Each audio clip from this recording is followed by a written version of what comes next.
नमस्कार. उन्हाळ्याची सुरुवात झाली की अनेक प्रश्न मला येतात आणि ते खरंच जरी प्रश्न वाटले अ, अगदी साधे सोपे किंवा म्हणजे ह्याला काय उत्तर द्यायचं, पण खरंच ते सामान्य जनांना छळणारे प्रश्न आहेत. हेल्दीफाय विथ डॉक्टर नियती ह्या व्हॉट्सॲप ग्रुपमध्ये असे 2-3 प्रश्न आलेले आहेत, की ज्यांची उत्तरं थोडक्यात एक पोस्ट लिहून वगैरे देता येत नाही. त्याच्यासाठीच एक पूर्ण उन्हाळ्यामध्ये दिनक्रम कसा असावा, उन्हाळ्यामध्ये आपण किती व्यायाम करावा, पाणी प्यायचं की नाही, कसं प्यायचं, ह्याच्याबद्दल वेगळे व्हिडिओ मी तुमच्यासाठी घेऊन येत आहे. तर आला उन्हाळा, सुसज्ज व्हा आणि निरोगी राहा, अशी ही सीरीज आहे. तर ही सीरीज तुम्हाला कशी वाटली हे सांगायला विसरू नका. यूट्यूब चॅनल अजून तुम्ही जर सबस्क्राईब केला नसेल तर आजच सबस्क्राईब करा. तुमच्या मित्रपरिवारालासुद्धा त्याच्याबद्दल सांगायला विसरू नका. तर पहिला जो प्रश्न आहे की डॉक्टर, किडनी स्टोनचा त्रास उन्हाळ्यात बळावतो का? की समजा आता माझे किडनी स्टोन बाकीच्या वर्षामध्ये पडून गेलेले आहेत, तर मला ते उन्हाळ्यामध्ये परत होण्याची शक्यता आहे का? असा हा एक खूप चांगला प्रश्न आलेला आहे. ह्याचं उत्तर द्यायला मला एक सांगायला आवडेल की आपण आपला जो महाराष्ट्र धरला किंवा भारत देश धरला, तर आपण त्यांचे 2 विभाग करूया. एक भाग जो समुद्र सपाटीला असलेले जे प्रदेश आहेत आणि समुद्राच्या जवळ असलेले, समुद्र सपाटीला असलेले काही प्रदेश डोंगराळ भागामध्ये सुद्धा असतात, डोंगरांनी पूर्ण आच्छादित असतात. तसे नव्हे, समुद्राच्या जवळ असलेले प्रदेश आणि समुद्रापासून लांब असलेले प्रदेश. म्हणजे थोडक्यात सांगायचं तर आपण मुंबई आणि पुणे असं पण घेऊ शकतो. पुणं म्हणजे आलं तुम्हाला सातारा, सांगली, अकोला, नांदेड, ही सगळी ठिकाणं, नागपूर, ही सगळी समुद्रापासून लांब असलेली ठिकाणं आहेत. इथे शरीर जास्त ड्राय होतं.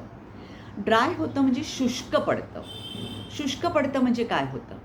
तर तिकडचा जो सूर्यप्रकाश आहे, तो आपल्या शरीरामधली पाणी शोषून घेतो. पण आपल्याला घाम येत नाही. व्हेअर ॲज मुंबईसारख्या ठिकाणी जे समुद्राच्या जवळ आहेत, तिथे आपल्याला प्रचंड घाम येतो बघा. त्यामुळे पुण्याची लोकं जेव्हा मुंबईला येतात ते म्हणतात, बाबा घामाने अगदी जीव बेजार होतो. पण तुम्ही मुंबईच्या लोकांना विचारा, तर घामाने जीव बेजार होत नाही. उलट जो घाम आपल्या त्वचेवर असतो, तो परत शरीरामध्ये शोषला जातो आणि त्याच्यामुळे पाण्याची गरज कमी असते. म्हणजे तुमच्या लक्षात आलं असेल की डिहायड्रेशनला बरं करण्यासाठी नुसतं पाणी प्यायला पाहिजे असं नाही. तुमच्या आजूबाजूला सुद्धा तुम्ही जर पाणी ठेवलं, आता हे पाणी कुठल्या प्रदेशात ठेवायचे की जिथे समुद्राच्या जवळ तुम्ही नाहीत. तिथे मी लोकांना सांगते, ऑफिसमध्ये काचेचे बोल ठेवा तुमच्या टेबलवर. तशी व्यवस्था नसेल तर सरळ एक बाल्डीभर पाणी तुमच्या शेजारी ठेवा. ह्याच्याने सुद्धा आपण हायड्रेटेड होतो बरं का. नुसतं पाणी पिऊनच हायड्रेट होतो असं नाही. त्याच्याबरोबरच आपल्या शरीरामधनं जेव्हा पाणी शोषलं जातं, तेव्हा शरीरातली मिठं शोषली जातात. कळलं का?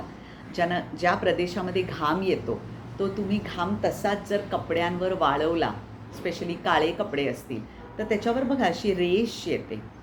ती रेष मिठाची असते. म्हणजे आपल्याला मिठाची गरज असते.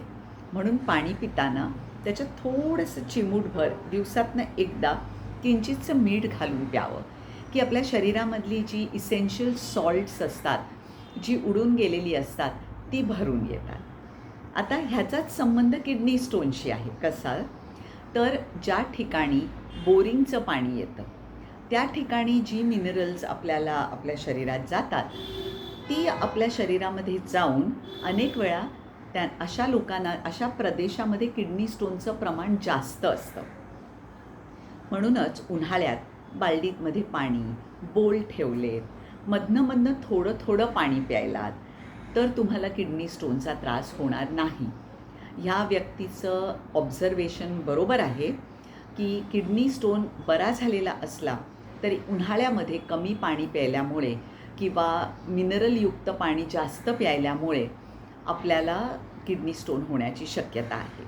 आता आपण RO फिल्टर म्हणतो, तर वर्ल्ड हेल्थ ऑर्गनायझेशननी सांगितले की RO फिल्टर हे नका वापरू तुम्ही ॲज फार ॲज पॉसिबल.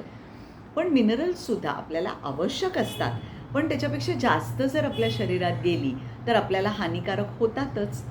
म्हणून अशा वेळी जर तुम्हाला बिसलेरीचं पाणी मिळालं किंवा पाण्यामध्ये तुरटी फिरवून ती सगळी मिनरल्स खाली बसवता आली तुम्हाला, म्हणजे इव्हन फिल्टर करून पाणी घ्यायचं. फिल्टर कुठला, आरो नव्हे, आपला जो पूर्वी कॅन्डलवाला फिल्टर असायचा त्याच्यामधनं पाणी फिल्टर घेऊन मग त्याच्यामध्ये एक तुरटी फिरवली तरीसुद्धा पुष्कळसे मिनरल्स सेटल होतात आणि असं पाणी प्यायल्याने आपल्याला किडनी स्टोन होणार नाही. त्यामुळे हे लक्ष द्यावं की मधनं पाण्याचे शॉट्स प्यावेत, मोठाली ग्लासं भरून पाणी पिऊ नये.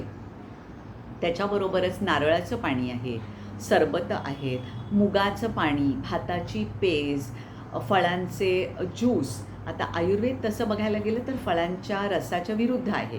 म्हणून मग आपण संत्री, मोसंबी, कलिंगड, टरबूजं म्हणजे पाणीवाली जी फळं आहेत तीसुद्धा खाऊन आपल्या शरीरामध्ये आपण पाणी वाढवू शकतो. तर असे प्रयोग तुम्ही करून बघा. हे प्रयोग करून तुम्हाला कसं वाटलं हे मलासुद्धा सांगायला विसरू नका. आणि तुम्हाला जर काही सल्ला हवा असेल तर माझा नंबर मी डिस्क्रिप्शन बॉक्समध्ये दिलेला आहे. त्याच्यावर तुम्ही अवश्य माझ्याशी संपर्क साधू शकता. नमस्कार.